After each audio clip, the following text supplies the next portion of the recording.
Sir iPhone 17 pro मैं Dubai से लेके आया था। उसकी कॉस्ट यहाँ पर इंडिया में वो 1,28,000 का है। OLX पे एक देव नाम के बंदे से मेरी बात हुई थी, तो उससे 1,17,000 में मेरी डील हुई थी। पासपोर्ट ऑफिस के पास बुलाया कि उसने बताया था कि ये मेरी आंटी का घर है। वो थार गाड़ी से आया था तो मैंने उसको फ़ोन दे दिया अपना, और वो वहाँ से फ़ोन लेकर फ़रार हो गया। CCTV कैमरे की फुटेज में उनकी हमने निकलवा ली थी। फिर हम चौकी जगतपुर गए, वहाँ पे रिपोर्ट लिखवाने के लिए हमने तहरीर दी। उन्होंने अभी तक रिपोर्ट लिखी नहीं है। आज हम बारादरी भी गए थे सर। आदाब, नमस्कार। वसीम अख्तर और आप देख रहे हैं द लीडर हिंदी। हम इस वक्त यूपी के ज़िला बरेली में न्यूज़ रूम में हैं। हमारे पीछे जो आप दो नौजवान देख रहे होंगे, इनके साथ एक बहुत ही शातिराना अंदाज में ठगी हुई है। आप दुबई में जॉब करते हैं, वहीं से लौट कर आए थे। वहाँ से एक आईफोन लेकर आए थे। उस आईफोन को ये बेचना चाहते थे। उसी को लेकर इन्होंने OLX पर डाला और उसके बाद इनसे ये मोबाइल ठग लिया गया है। मामला बेहद दिलचस्प है और हैरान करने वाला भी है। हम इन्हीं की ज़ुबानी जानते हैं। मेरा नाम नदीमुद्दीन है सर। मैं दुबई में काम करता हूँ। मैं दुबई से ही आईफोन 17 प्रो लेके आया था। बरेली में मैं सैदपुर खजुरिया नगटिया का निवासी हूँ। सर आईफोन 17 प्रो मैं दुबई से लेके आया था। उसकी कॉस्ट यहाँ पर इंडिया में वो 1,28,000 का है। और OLX पे एक देव नाम के बंदे से मेरी बात हुई थी, तो उससे 1,17,000 में मेरी डील हुई थी। तो उसने मुझे ये वीर गेस्ट हाउस पासपोर्ट ऑफिस के पास बुलाया कि उसने बताया था कि ये मेरी आंटी का घर है। पासपोर्ट ऑफिस ये जो पीलीभीत बाईपास? जी, पीलीभीत बाईपास रोड पे। तो वहाँ बुलाया और फ़ोन ना वहाँ पे हमारा नाश्ता भी कराया। फ़ोन उसने देखने के बहाने कि आंटी को दिखा दूँ, तो मैंने उसको फ़ोन दे दिया अपना, और वो वहाँ से फ़ोन लेकर फ़रार हो गया। ये कल दोपहर 1:40 की बात है। कुछ उसने अपनी आईडी या कुछ नहीं लगाई थी? नहीं सर, गेस्ट हाउस में जब बहुत देर मैंने उसका इंतज़ार किया, जब गेस्ट हाउस वालों से पूछा तो उनसे मैंने उनका आईडी का पूछा, तो उनने आईडी कुछ भी वहाँ पर नहीं दी थी। और CCTV कैमरे की फुटेज में उनकी हमने निकलवा ली थी। फिर हम चौकी जगतपुर गए, वहाँ पे रिपोर्ट लिखवाने के लिए हमने तहरीर दी। उन्होंने अभी तक रिपोर्ट लिखी नहीं है। आज हम बारादरी भी गए थे सर, वहाँ पे भी हमारी रिपोर्ट नहीं लिखी गई सर। अच्छा, ये कैसे, जैसे पहले आपसे फ़ोन पर बातचीत हुई, कैसे आया आप तक ये? जी, मेरी उससे OLX पे बात हुई थी। उसने OLX पे सर मेरा नंबर मांगा था, फिर मुझे कॉल की। मुझे बताया था कि मैं मेरठ का निवासी हूँ और बरेली में मेरी आंटी रहती हैं। नाम क्या बताया था उसने? उसने अपना नाम दानिश बताया था, और गेस्ट हाउस में उसने अपना नाम रजिस्टर मोहम्मद अली के नाम से किया था। वो भी नहीं जानते हैं गेस्ट हाउस वाले? नहीं सर, वो भी नहीं जानते। उनका क्या कहना था आपसे?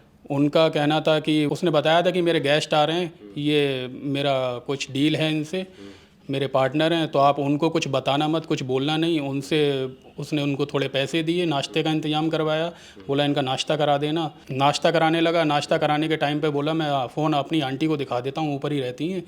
फ़ोन लिया हमसे, उतने ही में वो सर फ़ोन लेके फ़रार हो गया। वो कैसे आया था, कुछ पता लगा? जी सर, वो थार गाड़ी से आया था। उसका भी CCTV फुटेज हमें, उसकी नंबर प्लेट का CCTV फुटेज भी हमारे पास। जब आप पुलिस के पास गए तो पुलिस ने ये सब चीज़ें आपसे ले ली हैं? जी सर, हमने सारी चीज़ें इसमें एप्लीकेशन में सारी चीज़ें डिटेल्स लिख दी हैं सर। देखिए, इनका कहना है कि ये उस युवक का फ़ोटो है जो इनका आईफोन लेकर फ़रार हुआ है। ये थार से आया था, इनका ये भी बताना है। पुलिस को ये सारी बातें इन्होंने तहरीर में पुलिस को लिख कर दी हैं, लेकिन इनका कहना है कि अभी पुलिस ने FIR दर्ज नहीं की है।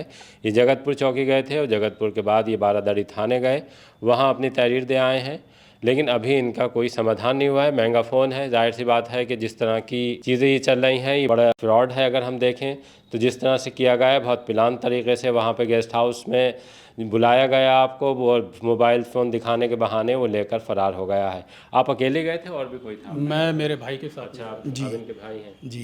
तो किस तरह की बातचीत कर रहा था? आपको लगा नहीं कि ये ठगी? नहीं नहीं, वो बोला कि मेरा ब्रास का काम है, मैं लखनऊ में काम है मेरा, और मैं रोज़ाना आता जाता रहता हूँ, और ये मेरी आंटी का घर है। मैंने आंटी के खाते में 85,000 रुपये शाम को डाल दिए थे। उन्होंने फिर आया, बोला मैं इधर से आ रहा हूँ। आंटी ने 35,000 रुपये खर्च कर लिए होंगे। फिर वो हमारे गांव आया, गांव में बोला मैं इधर से निकलते हुए जा रहा हूँ, आपका फ़ोन देख लूँ। गाँव कहाँ से आया वो आपके?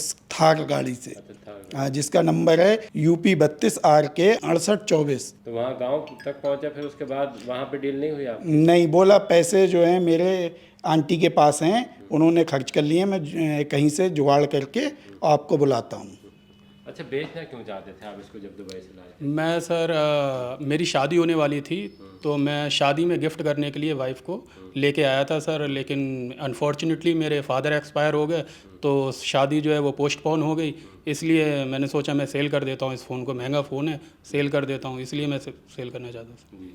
अब क्या चाहते हैं आप, जैसे कि क्या आपको क्या लगता है कि पुलिस जैसे आप चाह रहे हैं वैसे कार्रवाई नहीं कर रही है, या आपको लगता है थोड़ा इंतज़ार करना पड़ेगा इसमें? नहीं सर, हमने तहरीर सर 2 जगह दी है, जगतपुर चौकी में भी दी थी और बारादरी थाने में भी दी। अभी तक हमारी एफआईआर नहीं लिखी गई है। मैं अभी अब फ़ोन पे भी बात नहीं हो रही है आपकी उससे? फ़ोन पे सर अभी नहीं उस फ़ोन पर बात नहीं हो रही है, उसने अपना नंबर स्विच ऑफ कर लिया है। कल हमने 6 घंटे बाद वहाँ जगतपुर चौकी में सर वेट किया था, वो बोल रहा है मैं आ रहा हूँ, 4 घंटे में आ रहा हूँ, 2 घंटे में आ रहा हूँ, तो अच्छा, इंतज़ार। फ़ोन पे बात हुई थी उससे? जी, फ़ोन पे बात हुई थी, चौकी में उन्होंने बात की थी फ़ोन पर। लेकिन आया नहीं? नहीं सर, आज भी वो उनसे फ़ोन पे चौकी पे बात हुई थी, वो बोले 1 घंटे में आ रहा है, फिर बाद में उसने 1-2 घंटा वेट किया हमने, फिर उसने अपना नंबर स्विच ऑफ कर लिया। देखिए, जिस तरह से पुलिस इसमें हरकत में तो आई है, लेकिन उसको बुलाया भी गया था, वो नहीं आया है। जाहिर सी बात है कि ये मामला गड़बड़ है, वो इसी वजह से नहीं आना चाहता कि इनसे ठगी की है, और पुलिस सब अपना काम करेगी। बड़ा मामला है इस वजह से कि थार गाड़ी से कोई आकर आईफोन की ठगी कर ले। इस मामले में पुलिस को तहरीर दे दी गई है। अब पुलिस क्या करती है उसके लिए इंतज़ार कीजिए और देखते रहिए द लीडर हिंदी।